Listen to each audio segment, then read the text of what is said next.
여러분, 이상치 목사님과 함께 히브리서 말씀을 쭉 나누셨는데 마지막 두 장 저와 여러분들께 께서 함께 나누고 또 계속해서 하나님의 말씀을 우리가 가까이 하는 수요 예배가 되기를 원합니다.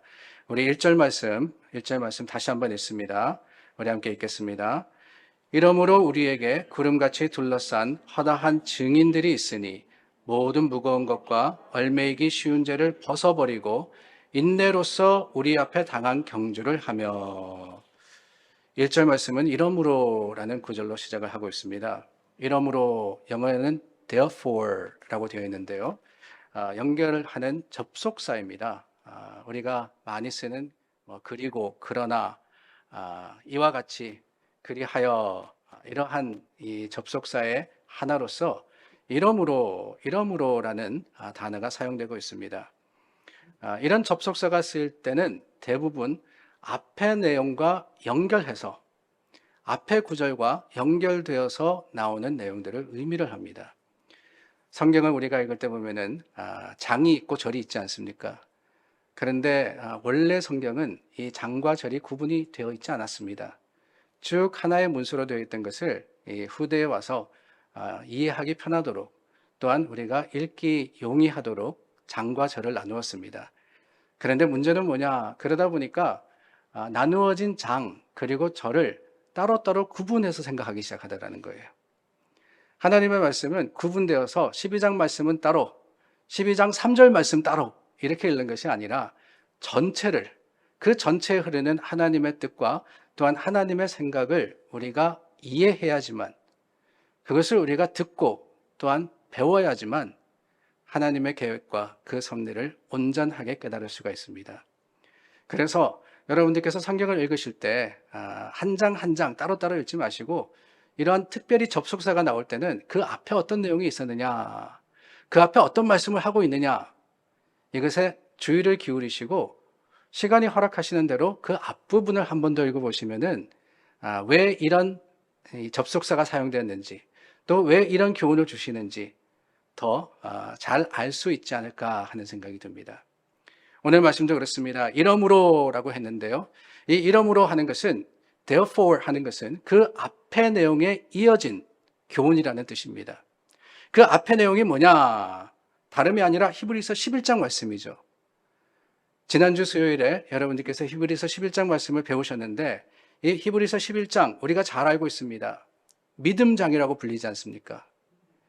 11장 1절 말씀에 믿음은 바라는 것들의 실상이요 보이지 않는 것들의 증거니 선진들이 이로써 증거를 얻었느니라 라고 시작을 하고 이어서 그 증인들, 선진들의 이야기가 그들의 믿음이 소개되어서 나오는 것이 히브리서 11장의 말씀입니다.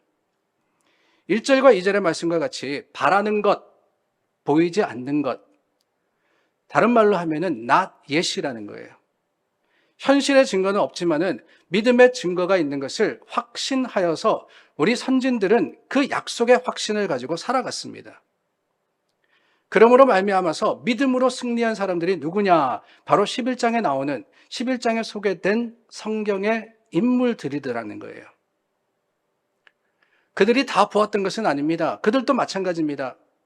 바라는 것, 보지 못하는 것, 아직까지 눈앞에 이루어지지 않은 것들이 있었지만은 소망을 가지고 인내로 행함으로써 더 좋은 것을 향한 하나님의 약속을 이룬 것이 바로 믿음의 선진들의 삶이었자 또한 그들의 행위였던 겁니다.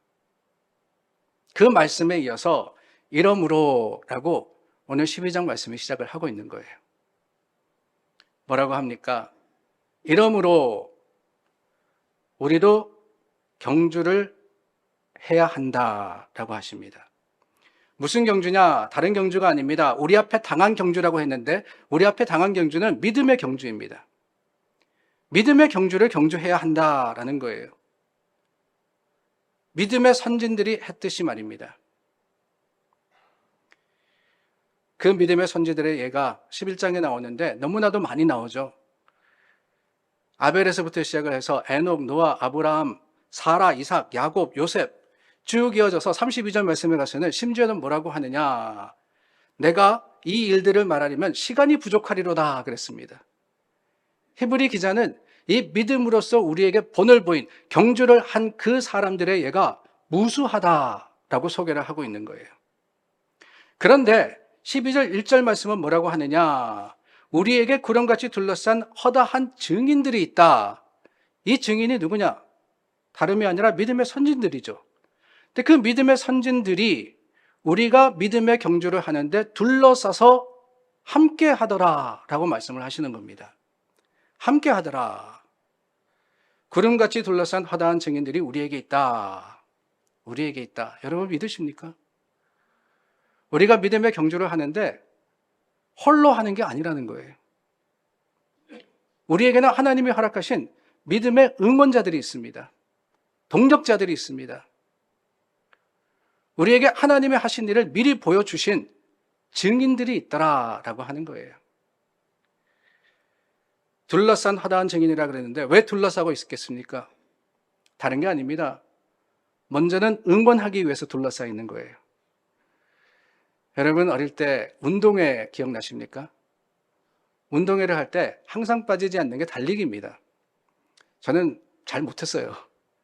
그래서 반의 대표로 뽑히진 않고 반을 대표해서 응원을 했습니다. 잘 뛰는 친구들이 앞에 나가서 뛸 때 어떻게 합니까? 아, 우리 반 이겨라.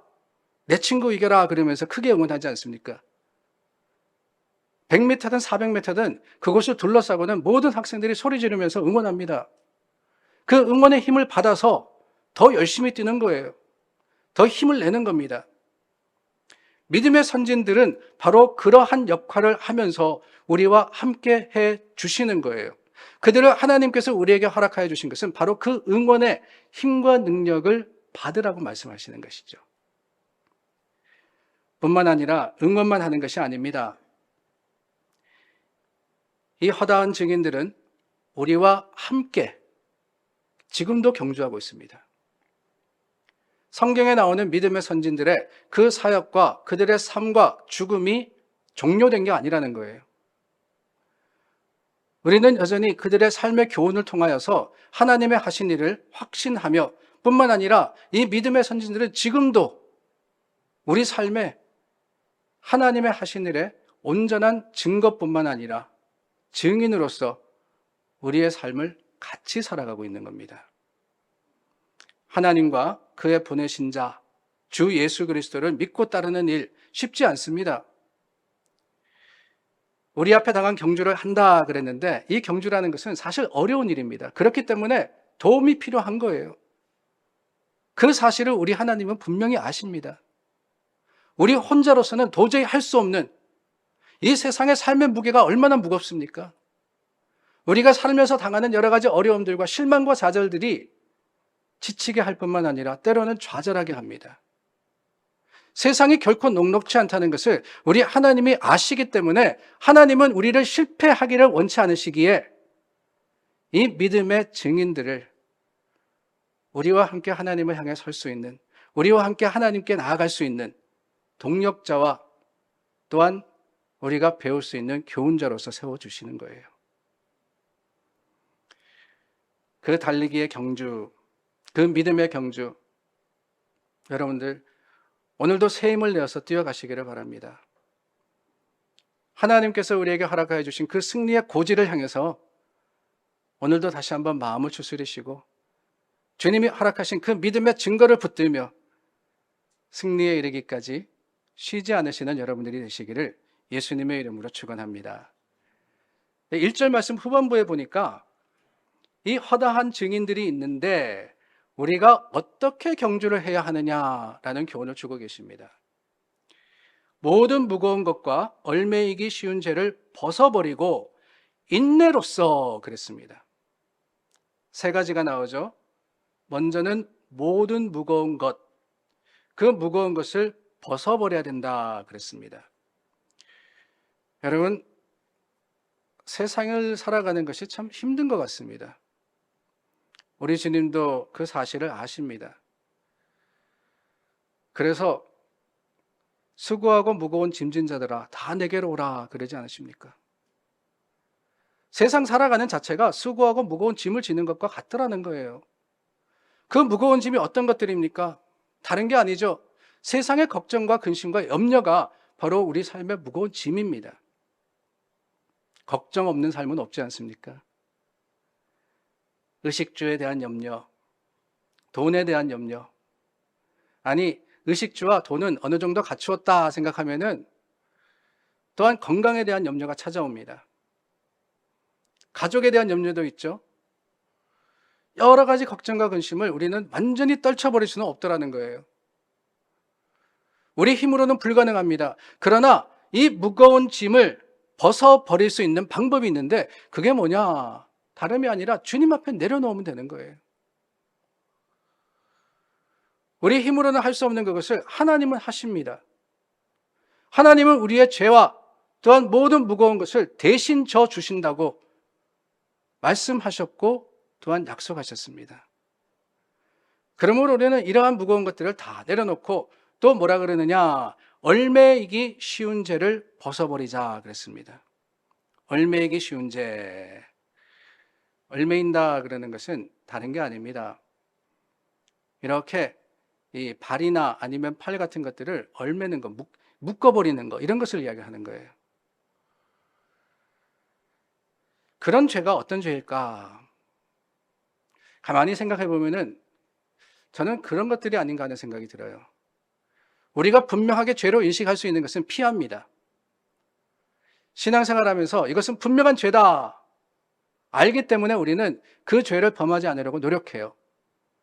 그런데 얼매이기 쉬운 죄라 그러는 것은 알지 못하는 사이에 우리를 넘어뜨리는 것, 바로 그게 아닌가 하는 생각이 들어요. 올무와도 같은 것. 모르고 길을 가다가 어느새 발을 밟는 순간 우리 발목을 꽉 잡아버리는, 넘어뜨려버리는 그런 것들이 얼매이기 쉬운 것들이 아니겠습니까? 어떤 것들이 있을까요? 저는 무엇보다도 마음에 드는 생각의 죄가 그렇지 않나 하는 생각이 들어요. 생각의 죄. 그렇습니다. 우리는 행하지 않으면 괜찮다라고 여길 때가 많아요. 내가 직접 가서 저 사람을 때리지 않으면 되지. 그런데 여러분, 물론 때리지 않아야 됩니다. 그러나 예수님께서는 뭐라 그러느냐? 형제를 미워하는 것도 죄라 그러셨잖아요. 내 속에 있는 것, 보이지 않는 것, 이거는 괜찮겠지라고 생각하는 그 죄가 우리로 하여금 실패하게 하는 얼매이는 죄가 되더라는 거예요. 미움과 시기와 거짓과 탐욕, 음란, 이런 것들. 사람들은 그 마음을 살피지 못합니다. 그렇기 때문에 우리는 아무도 몰라라고 생각할 수 있습니다. 그러나 여러분, 그러한 죄의 흔적이 우리 가운데 자라날 때 우리는 결국에는 하나님 앞에 죄의 잘못을 범할 수밖에 없는 거예요. 이러한 얼매이는 죄를 벗어버려야 믿음의 경주를 끝까지 할 수 있습니다. 그러기 위해서는 다른 방법이 있는 게 아니에요. 주님 앞에 나와 기도해야 하는 거예요. 내 마음의 죄를 주님께 고백하고 세상 사람들은 알지 못하지만 주님 아시기 때문에 하나님께서 우리의 마음과 생각을 지키시기를 간구하여서 하나님의 그 함께 하심을 구할 때 우리는 얼매이는 죄에서 벗어날 수 있습니다. 1절 말씀에 세 번째로 우리가 경주를 할 때 필요한 것이 있다고 말씀하시죠. 인내로서 그랬습니다. 인내로서. 세상의 모든 일에는 인내가 필요합니다. 성도의 경건 생활도 그래요. 하나의 훈련 과정이자 인내가 필요한 긴 경주입니다. 어느 누구나 신앙생활 반짝 잘할 수는 있습니다. 여러분 많이 보시고 아시잖아요. 누구나 열심히 하는 그 기간이 있어요. 인생에 그런 기간 한두 번 없는 사람 없습니다. 근데 문제는 뭐냐? 진정한 경건생활과 하나님을 향한 신앙생활이라는 것은 잠깐 하고 마는 게 아니에요. 내가 옛날에는 성경 공부 정말 열심히 했어. 내가 옛날에는 일주일에 5번 교회 나갔어. 내가 옛날에는 정말 성경 공부뿐만이 아니라 봉사도 했고 참 예배도 정말 열심히 드렸어. 옛날에는 누구나 다 그래요. 그러나 그 옛날에는 이라는 말 속에는 어떤 의미가 있습니까? 지금은 아니라는 거죠. 성도의 삶은 잠깐이 아닙니다. 우리는 주님 오시는 그날까지 인내로서 하나님을 향해 나아가야 하는 거예요. 그 걸음이 느릴 수 있습니다. 오래 걸릴 수도 있어요. 그러나 쉬지 않고 지치지 않고 하나님의 힘을 힘입어서 우리가 한 걸음 한 걸음 나아갈 때 그 인내의 경주를 하는 사람은 마침내 그 목적지에 도달할 수 있습니다. 사랑하는 여러분, 우리가 믿음의 경주를 하다 보면 여러 가지 어려운 문제들을 만납니다. 피곤해질 때도 있어요. 낙심될 때도 있습니다. 그러나 포기하지 않고 인내하여서 경주를 마칠 수 있기를 주님께 항상 기도하고 말씀으로 다시 한번 재무장하시는 여러분들 되시기를 간절히 소망합니다. 우리 함께 2절 말씀 함께 읽겠습니다. 믿음의 주요 또 온전하게 하시는 이인 예수를 바라보자. 그는 그 앞에 있는 기쁨을 위하여 십자가를 참으사 부끄러움을 개의치 아니하시더니 하나님 보좌 우편에 앉으셨느니라. 아멘. 믿음의 주요 또 온전하게 하시는 이인 예수를 바라보자. 우리가 믿음의 경주를 하면서 끝까지 바라봐야 됩니다. 그 마지막 목적지를 바라봐야 돼요. 말씀드렸듯이 저는 잘 뛰지를 못해요. 근데 잘 뛰고 싶어서 물어봤습니다. 육상 선수 친구들에게 어떻게 하면 잘 뛸 수 있느냐. 근데 딱 두 가지 이야기 하더라고요. 하나는 열심히 발을 놀리면 된다. 그냥 열심히 발 떼면은 빨리 뛸 수 있다 그러더라고요. 아, 그거 당연한 일이지. 안 되니까 문제죠, 그죠? 근데 두 번째 비결을 가르쳐 주는데 다름이 아니라 발밑을 보고 뛰지 말고 목적지를 보고 뛰라 그러더군요. 결승점을 보고 뛰라는 거예요. 아, 그러고 보니까 저는 뛸 때마다 잘 넘어지더라고요. 왜 그런가? 다른 게 아니라 발밑을 보고 뛰니까 저 멀리를 보지 않고 뛰다 보니까 발이 걸리기도 하고 또한 줄을 비껴나기도 하고 제대로 뛰지 못하는 것을 깨닫게 되었습니다. 우리가 믿음의 경주를 할 때 바라봐야 되는 것은 예수님이십니다. 예수님을 바라보면 되는 거예요. 그런데 그 예수님이 어떤 분이시냐? 우리가 바라봐야 되는 예수님의 모습이 뭐냐? 예수님의 본이 무엇이냐? 다름이 아니라 그는 그 앞에 있는 기쁨을 위하여 십자가를 참으사 부끄러움을 개의치 아니하셨다 그랬습니다. 예수님도 경주하셨는데 그 결과로 하나님 보좌 우편에 앉으셨는데 그 경주의 모습이 어떠했느냐? 우리가 바라봐야 되는 예수님의 경주의 삶의 그 모범이 무엇이었느냐? 다른 게 아닙니다. 십자가를 참으셨다 그러셨습니다. 근데 그냥 참으신 것이 아니에요. 이 2절 말씀에 놀라운 표현이 나옵니다. 그 앞에 있는 기쁨을 위하여, 그 앞에 있는 기쁨을 위하여 십자가를 참으시고 부끄러움을 개의치 아니하셨다 그랬습니다. 예수님께서 십자가를 달게 지신 것, 예수님이 개의치 아니하시고 사람들의 시선과 그 멸시를 다 무시하시고 골고다 언덕을 오르신 이유가 뭐냐? 다른 게 아니라 십자가에 약속된 기쁨을 위해서라고 하시는 거예요.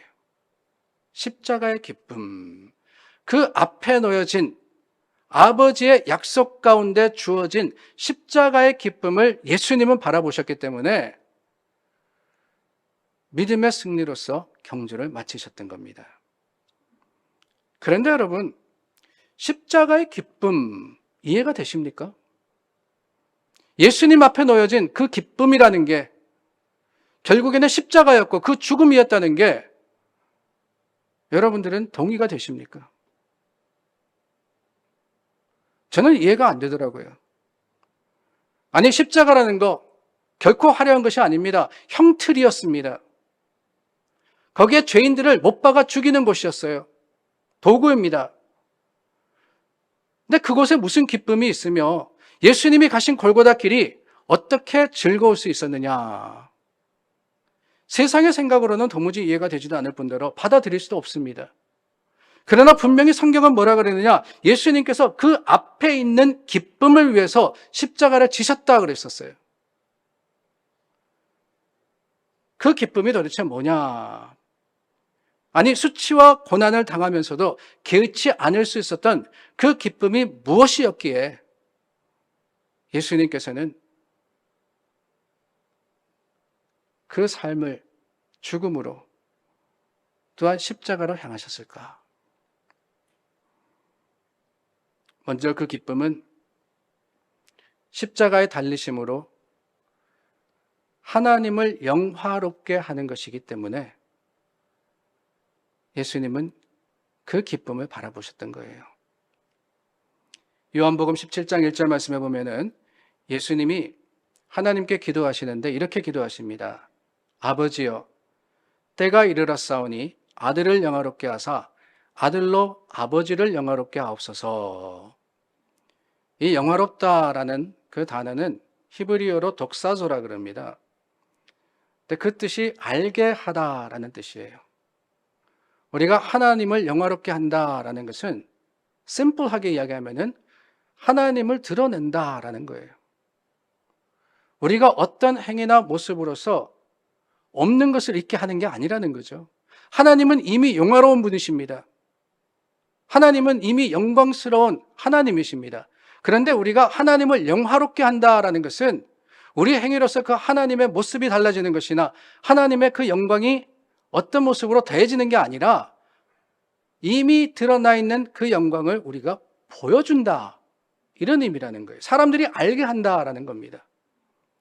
우리의 삶의 목적이 바로 그거 아닙니까? 성도의 삶의 목적은 바로 이것입니다. 하나님을 영화롭게 하는 것. 우리가 살아가는 삶의 현장에서 우리의 삶의 모습과 행위와 또한 우리가 살아가는 그 하루하루의 삶을 통해서 하나님의 영광을 드러낼 때 우리는 하나님의 그 영광, 하나님을 영화롭게 하는 믿음의 사람으로서 살아가게 되는 겁니다. 예수님께서는 십자가를 통해서 하나님을 보이기를 원하셨던 거예요. 하나님의 용서를 보이기를 원하셨고 하나님은 은혜의 하나님임을 드러내기를 바라셨습니다. 그래서 예수님은 채찍의 고난과 멸시와 고통당할 것을 아셨지만 묵묵히 십자가를 지신 거예요. 로마 병정들이 그를 벗기고 침을 뱉으며 가시면류관을 씌우고 사람 앞에서 말로 할 수 없는 수치를 겪으셨지만 여전히 예수님은 기쁜 마음으로 이 모든 것들을 통해서 하나님의 영광이 드러날 것을 아셨기 때문에 하나님의 계획이 온전히 이루어짐으로써 온 인류를 향한 하나님의 사랑이 드러나고 보여질 것을 확신하셨기 때문에 그 기쁨을 향해서 십자가를 달게 지셨던 겁니다. 사실 우리는 믿음 때문에 고난당하는 게 무엇인지 잘 모릅니다. 여러분, 믿음 때문에 정말 고통당해 보셨습니까? 믿음 때문에 정말 예수님이 겪으셨던 그 골고다 언덕의 순환과 같은 아픔과 수치를 겪어보셨습니까? 사실 오늘을 살아가는 사람들은 그 고난이 어떤 것인지 잘 모릅니다. 종교의 자유가 보장되어 있고 기독교가 당연시되는 그런 나라에 살면서 믿음을 위해서 믿음 때문에 힘들고 어렵다는 것이 무엇인지를 우리는 모르고 살아가고 있다는 거예요. 그러나 여러분 기억하십시오. 언젠가 믿음의 시험은 옵니다. 결정적인 시험의 순간이 있습니다. 그 믿음의 순간이 올 때 믿음을 테스트하는 바로 그런 상황이 생길 때 내 믿음으로 인해서 어려움을 겪게 될 때 그때 우리는 어떻게 하겠습니까? 우리들의 믿음 때문에 손해를 봐야 하고 믿음 때문에 경제적으로 어려워져야 되고 믿음 때문에 세상이 하는 것을 하지 못하고 따돌림을 당하고 저 사람은 이상한 사람이야 손가락질 받을 때 믿음 때문에 고난을 받는구나 실망하실 겁니까? 아니면 그 여러 가지 어려움을 통해서 하나님이 더 영화롭게 되시는구나 기뻐하시렵니까? 예수님은 갈보리 길을 걸으시면서도 즐거워하셨습니다. 몸은 너무 약해져서 십자가를 질 수도 없었지만 예수님의 마음은 하나님을 영화롭게 한다는 그 사실 하나로 인해서 기쁨으로 충만하셨던 거예요. 뿐만 아니라 예수님의 즐거움은 이 땅에 오신 목적을 이룸으로 완성되었습니다. 여러분 어떻게 생각하십니까? 예수님이 원하셨다면, 정말 원하셨다면 십자가를 지시지 않아도 되었을까요? 아마 그랬을 겁니다. 사탄이 바로 그렇게 생각을 했어요. 그래서 광야에서 주님을 시험할 때 이 세상의 모든 왕국을 주겠다 그러지 않습니까? 그 질문은 왕국이 주된 것이 아닙니다. 예수 당신이 원하면은 굳이 십자가를 지지 않아도 된다라고 하는 거예요. 왜 십자가를 지냐? 유혹하는 것이었습니다. 고난을 받지 않아도, 비웃음을 받지 않아도 십자가에 죽지 않아도 된다는 거예요. 그러나 여러분, 그 유혹에 예수님은 말씀으로 물리치시고 오히려 십자가를 지십니다. 십자가 외에는 우리의 죄를 단번에 용서하시고 영원히 구원받게 하실 다른 방법이 없음을 아셨기 때문에, 그것이 주님께서 이 땅에 오신 목적이었기에, 하나님이 독생자를 이 땅에 보내실 때 그냥 여행 가라고 보내신 게 아니잖아요. 죽으라고 보내신 겁니다. 십자가에 죽어서 하나님이 가지신 인류를 향한 사랑을 완성하라고, 모든 죄를 용서하고 구원을 이루라고 십자가 길로 가게 하기 위해서 독생자 예수님을 이 땅에 보내셨기에, 예수님은 십자가에서 마지막으로 다 이루었다라고 하시고 목숨을 거두신 겁니다.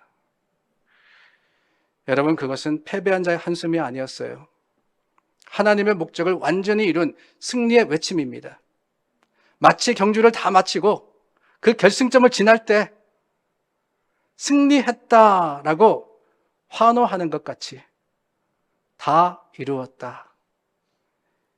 예수님은 그 십자가의 고난, 십자가의 죽음이야말로 하나님의 뜻을 이루는 것임을 아셨기 때문에 기쁨으로써 그 길을 가셨던 겁니다. 또한 예수님의 기쁨은 다른 것이 아니라 그 고난을 통해서 우리의 영혼을 구원하시는 것을 아셨기 때문에 그 마음과 삶에 가지셨던 겁니다. 우리는 죄에 묶인 노예였습니다.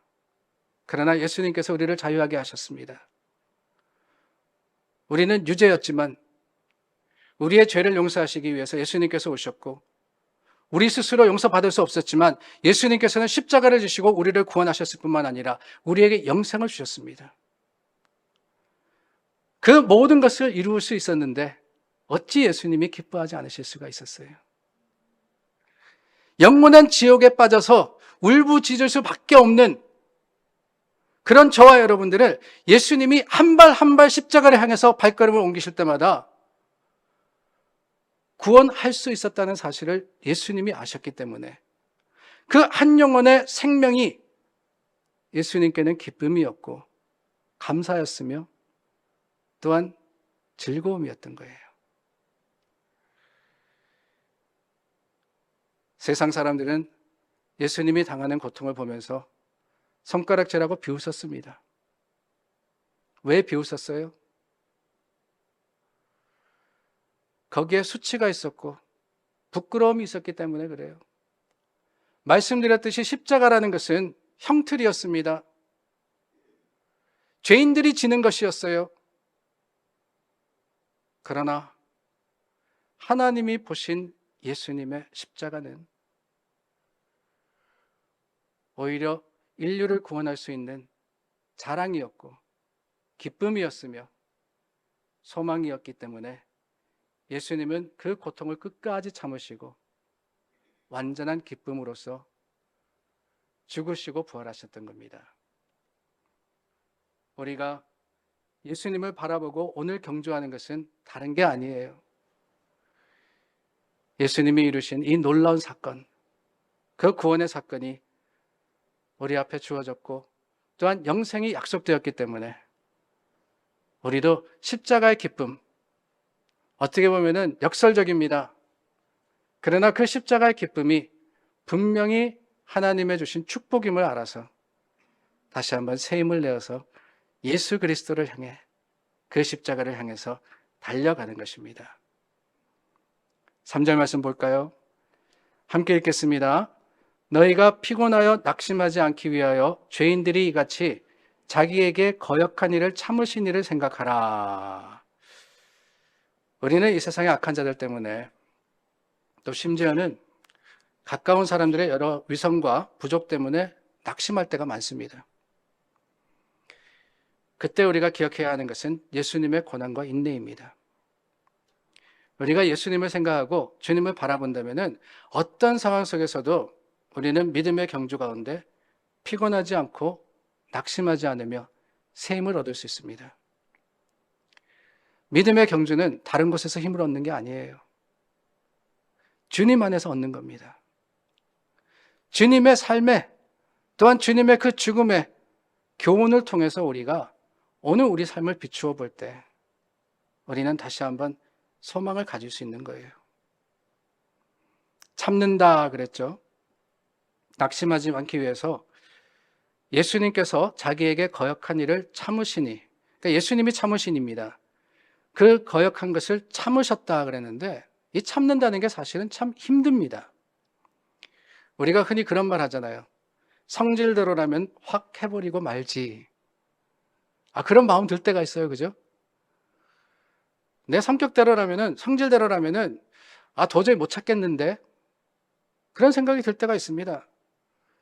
그런데 여러분 가만히 보면은 그것만 해도 감사한 거예요.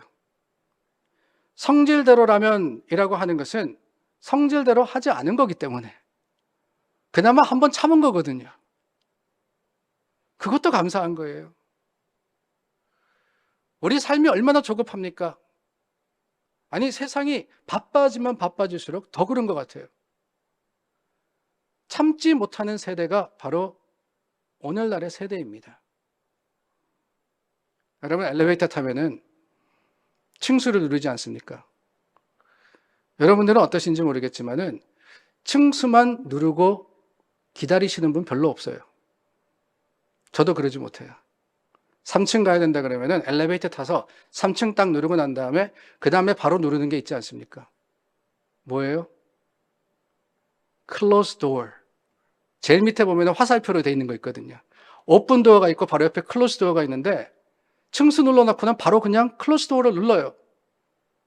1초라도 빨리 문이 닫혀야 되니까. 그래야지 내가 조금 더 빨리 올라가니까. 조급합니다. 참지 못합니다. 그러나 여러분, 우리가 믿음으로 우리 앞에 있는 경주를 경주하기 위해서는 가장 필요한 한 가지가 다름이 아니라 참는 거예요. 예수님의 본을 생각하시기를 바랍니다. 예수님이 잡히시던 밤, 베드로가 칼을 들어서 대제사장의 종 말고의 귀를 쳤습니다. 그럴 때 예수님께서 이 베드로를 책망하시면서 말씀하십니다. 마태복음 26장입니다. 너는 내가 내 아버지께 구하여 지금 12군단 더 되는 천사를 보내시게 할 수 없는 줄로 아느냐. 이 말씀은 다른 게 아닙니다. 보통 사람 같으면은 못 참는다는 거예요. 능력이 있습니다. 이 순간을 모면할 뿐만 아니라 내가 이길 수 있는 힘이 있어요. 그러나 그럼에도 불구하고 예수님께서는 그 순간 참으라고 베드로에게 교훈하실 뿐만 아니라 예수님도 참으셨던 거예요.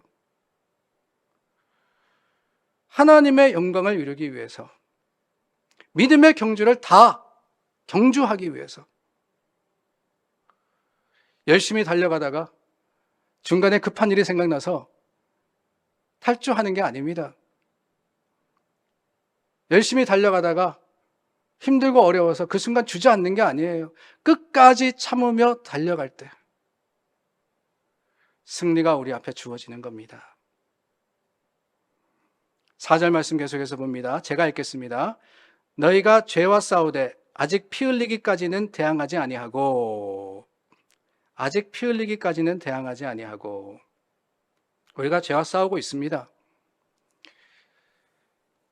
하나님도 아십니다. 그 죄와 싸운다는 것이 결코 쉽지 않다는 것을 아세요.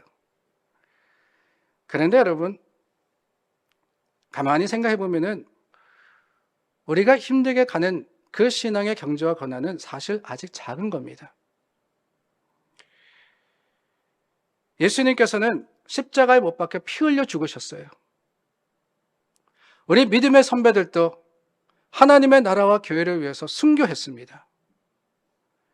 그런데 우리가 신앙을 지키기 위해서, 하나님께 예배하기 위해서 겪는 불편이라는 것, 그거는 아직 피 흘리기까지는 아니라는 거예요. 아직은 아닙니다. 낙심하지 않고 우리가 계속해서 주님을 의지해서 나아갈 때 우리는 주님의 십자가에 함께 죽을 수 있고 그 십자가에 함께 살 수 있는 거예요. Not yet. 보이지 않는다 할지라도, 또한 오늘 우리 가운데 아직은 바라는 순간이라 할지라도 여전히 나아간다면 주님께서 우리를 귀하게 여기실 것을 확신합니다. 5절 말씀입니다. 5절 함께 읽을까요? 또 아들들에게 권하는 것 같이 너희에게 권면하신 말씀도 잊었도다. 일러스되 내 아들아, 주의 징계하심을 경히 여기지 말며 그에게 꾸지람을 받을 때에 낙심하지 말라. 우리 5절 말씀, 6절 말씀을 보면은 여러분 성경 어떤지 모르겠습니다. 이렇게 인덴트가 되어 있죠. 그러니까 오른쪽으로 살짝 밀려 있습니다. 성경에 그렇게 밀려 있는 것은 다른 게 아니라 인용한 말씀이다라는 거예요. 5절 중간에서부터 6절까지의 말씀은 이 잠언 3장 11절과 12절 말씀을 인용한 겁니다.